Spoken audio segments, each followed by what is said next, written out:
and more developed, so there's something that you don't need a battleship to move around. They started out with very large generators, and they got it down to where they put these things that run off of propeller-driven generators that are on the aircraft, very much the way our electronic countermeasures devices, the radar jamming facilities are ran. They're pods that typically sit on the airplane, although the B-1 has the equipment integrated in the airplane itself. But for years, these radar jamming systems were pods that typically they hung on the end of the wings. Like an AWACS. Like an AWACS, yeah. AWACS is a surveillance, a radio surveillance deal. But either way, that's not what we're here to discuss. Next. Now, they launched the human factors research. They actually integrated it with the Phoenix project, which was still being carried on at the Brookhaven Labs. It had taken work from MK Ultra, had taken work from Wilhelm Reich, had taken work from many sectors, including the Philadelphia experiment, and they integrated this all into one super mind research project. And they finally developed the stealth technology so that they could literally synthesize the Earth references that human beings needed. One of the reasons they went nuts is that the human beings need the electromagnetic background of the Earth. When that bottle was sealed, like it was on the Eldridge, open-ended just a Montauk, and it became in the vortex, the electromagnetic background that we need, the Schumann resonances, the noise background of the planet was lost. And people went nuts because of it. They had no basis. They didn't know where they were. And eventually, with all the high degree of electromagnetic fields, the mind broke. They learned how to synthesize that background and how to concentrate the fields into a bottle. So the inside, it was pretty much neutral and pleasant like the Earth. Of course, all the final reports were written. The final report, the last couple of paragraphs, spoke of that this is the first time we have definite, solid evidence that the mind of man is electromagnetic and that it can be influenced by electromagnetic fields from the outside, and that this maybe should be going into as for crowd control, military applications. Congress said no, they didn't want it. Congress got the report on the early part of the Phoenix project.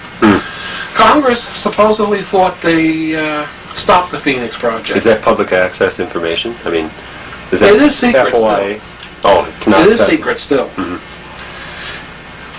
See, the information comes very roundabout way from the investigation that Senator Goldwater reportedly did on this work. And these guys out of Brookhaven had already built their kingdom. So they wanted to keep it going. So somebody got the idea, let's go and talk to the military direct. So they went to people in the Joint Chiefs of Staff and said, hey, how would you like a weapon? You throw the switch. The enemy throws up their hands and surrenders. Of course, it was, I'd love that weapon. So they said, well, we can develop it. We have we have a start on it. But we got to do it in secrecy. Of course, the military was already quite familiar with secrecy. So it was launched as a black hole project, and the military suggested, well, you can't do it. They said, we can't do it at Brookhaven Labs because we're too much under scrutiny of the political government. You got any ideas of where we could do the research? We want to be close to Brookhaven Labs, Princeton, and MIT. So he said, well, we got this old Air Force base that's now deserted on the eastern tip of Long Island, Montauk Air Force Base. It's a small town. There isn't a lot of people in it. You can go out there and be pretty much secluded. Back then, in the early 70s, this was like 1969, 1970, I have to add to it. It was a small, sleepy little town. It wasn't big. It wasn't the vacation capital yet at that point. So the group said, great, that sounds like an excellent place. Okay, and we're at what year now? This is now about 72. Okay. It was decided to move it all out to the old Montauk Air Force Base. Okay. They went out there, they masqueraded as Air Force personnel. They brought some Air Force personnel in also at the same time. And They reactivated the old SAGE radar because it transmitted on the same frequency range that Wilhelm Reich used for his orgone studies. So it was decided to refurbish the old SAGE transmitter. It was there, it was usable. So they got the Air Force personnel in and refurbished it. Then they contracted with the company BJM that I used to work for, and I went out, I started to modify it and, What is BJM specifically? It's a military-industrial contract that we made radar jamming equipment. Okay. So what's your background? I'm essentially an electrical engineer. I have a BS degree, and my specialty was essentially receivers. Okay. As you can see, these are all receivers. I'm a fanatic on receivers and radio gear. So I was taken out, and my job was to modify the big old radar transmitter for this special purpose. It started out with what we call the microwave oven experiments, where they just took a human being, stuck him in a building, focused the big antenna on him, pumped out 100 million watts of power, and hooked the people in that radar beam. And they got it to the point where they could actually type in a command to the computer, and the computer would pulse the transmitter, and the person would do it to some extent. So there were triggering mechanisms in the brain. Don't know if through it's a the computer? brain direct or the psyche. See, here we're getting to the question: is your intelligence in the brain, or is it some quantum function that's outside the brain? I personally believe the brain is a computer interface and that your intelligence is outside the brain. Because there are documentation of a number of people existing without a brain. Well, with brain death. Now don't laugh so much. To continue on the Montauk story, they had developed the microwave oven experiment to the point where they got it. They could type in the command, they could get the person to act like a chicken or whatever it is. Of course, Duncan here was one of those research people that they hit with this. Why someone didn't realize that this would burn out the person's brain, I don't know. Cluck. And it was finally realized, well, if we turn the antenna around, the non-physical energetic component go through the antenna, and the burning rays would be reflected off into the atmosphere. Of course, they had to route jets away because they shot down a few jets possibly. This thing had 100 megawatts of power going out in the air, and the airplane flies too close. It's going to knock out all its avionics equipment. But that was easily to be arranged. In fact, that can be documented today that the old SAGE site in the 70s was off limits to airplanes, especially east of the SAGE site. By SAGE site, you're referring to? The Montauk base. Okay. They didn't know where you would run into the UHF beam that would wipe out avionics on the airplane. Or the alien beam from the 400 megahertz blast. That's another story. And it's also off limits today after 4 o'clock, and there are no aircraft warning lights on the transmitter. For aircraft? There are no aircraft warning lights on the transmitter tower, and it's we've been told it's off limits after, I believe, 4 o'clock in the afternoon. Really? that's when they turn on the existing equipment that they're still using. But There you go, Vince. they realized that they had a system which they were able to enter the mind of a human being by typing in computer commands. Now, at the same time, this group had heard of some of the alien interchange, the alien research. They heard that the aliens had a chair deal, that you could sit a human being in and it would read out everything that's in his mind. Of course, they were very interested to interface that into the computer. Hey, we had a computer that could take thoughts and make them real, manifest them. So what they wanted to be able to do was sit Duncan in a chair, have him concentrate on Tom Tulene here. Tom Tulene acts like a chicken, and Duncan would visualize, create in his mind a virtual reality where Tom Tulene is acting like a chicken. This would go through the computers, go out the transmitter. It would spread out, would find Tom like a radionics. It would, converge on Tom, and Tom would be compelled to act like a chicken.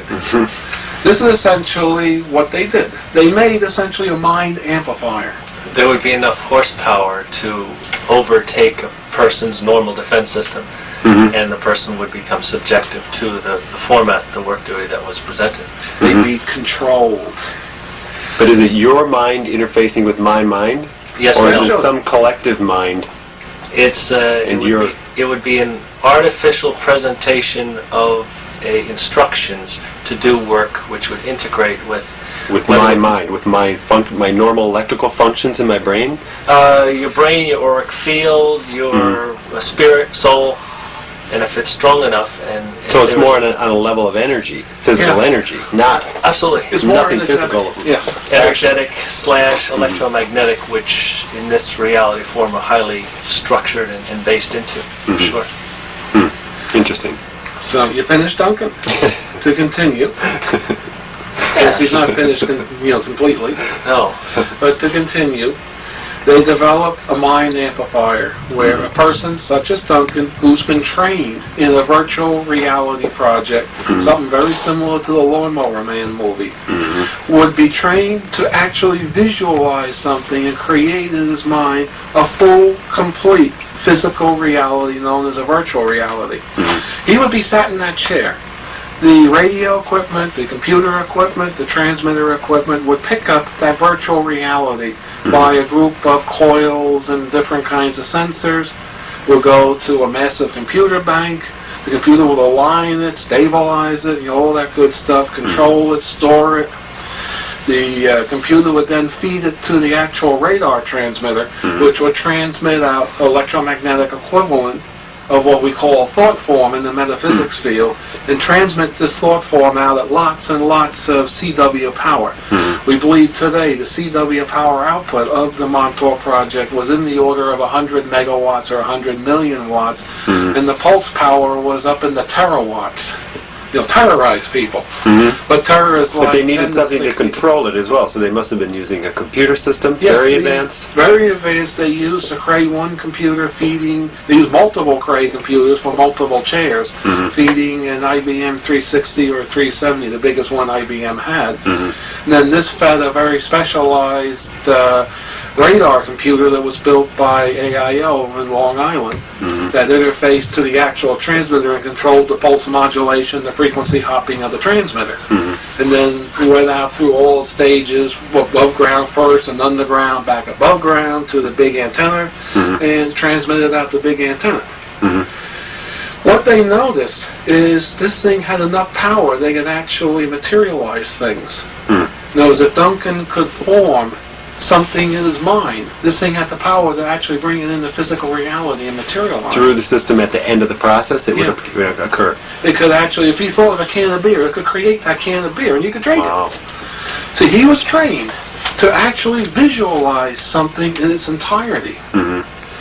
And what they were experimenting with was precipitating or materializing objects around the base. My favorite was a can of Budweiser beer on the base commander's desk. The base commander liked Bud. So they showed Duncan a picture of the base commander's desk in his office, and he would visualize in his virtual reality a can of Budweiser beer sitting on that desk. Sure enough, it would appear on that desk.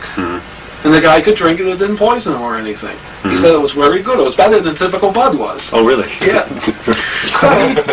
But they noticed a peculiarity here. Something very peculiar was happening. He might concentrate at 3 o'clock in the afternoon. The can of beer might appear 8 o'clock in the morning to 8 o'clock at night, anywhere in that stretch. It would be out of real time. So it was realized, hey, this thing will bend time. Of course, they got all excited over that. And they sent the whole group of us technical scientific people out to study time. They told us, learn everything you can about time, how to control it, what it is. This was like 1979.